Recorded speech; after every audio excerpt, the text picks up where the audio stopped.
Laws जो है वो तो क्रिमिनल लॉज हैं। जो शरीयत एप्लीकेशन एक्ट है या मुस्लिम पर्सन लॉ है वो तो सिविल मामलात के लिए है।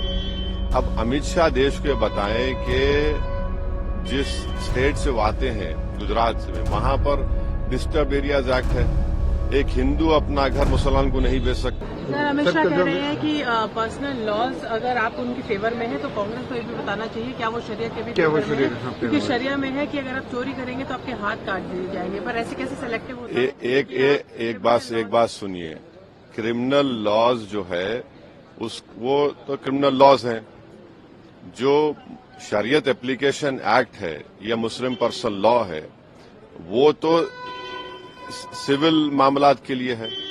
अब अमित शाह देश को बताएं कि जिस स्टेट से वो आते हैं, गुजरात से, वहां पर डिस्टर्ब एरियाज एक्ट है।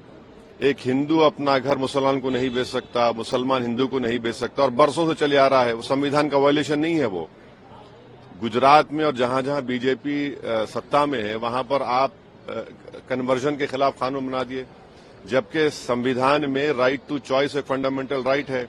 आप कौन होते किसी को रोकने के लिए? मजहब तब्दील कोई कर रहा है तो अगर आज बाबा साहब अम्बेडकर जिंदा होते तो उनको कहते हैं लोग कि भाई आप नहीं बदल सकते अपना रिलीजन। जब बाबा साहब अम्बेडकर संविधान बनाए और उन्होंने अपना रिलीजन चेंज किया, आप कौन होते उसके खिलाफ रूल्स कानून बनाने वाले? आपने कानून बना दिया। आपने लव जिहाद के ऊपर कानून बना दिया। बीजेपी जहां जहां सत्ता में है वहां पर संविधान के खिलाफ काम कर रही है।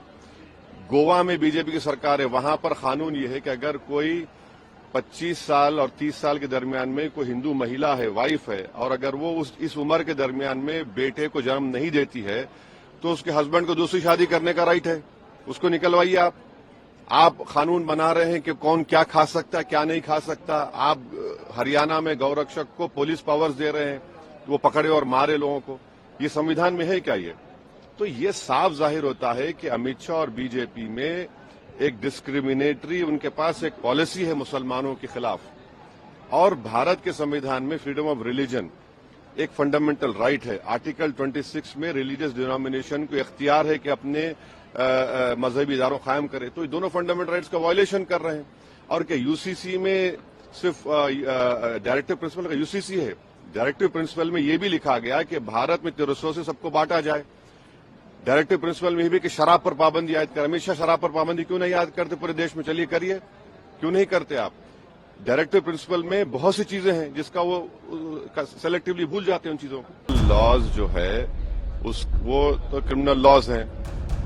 जो शरीयत एप्लीकेशन एक्ट है या मुस्लिम पर्सन लॉ है वो तो सिविल मामलात के लिए है। अब अमित शाह देश को बताएं कि जिस स्टेट से वो आते हैं, गुजरात से, वहां पर डिस्टर्ब एरियाज एक्ट है। एक हिंदू अपना घर मुसलमान को नहीं बेच सकता।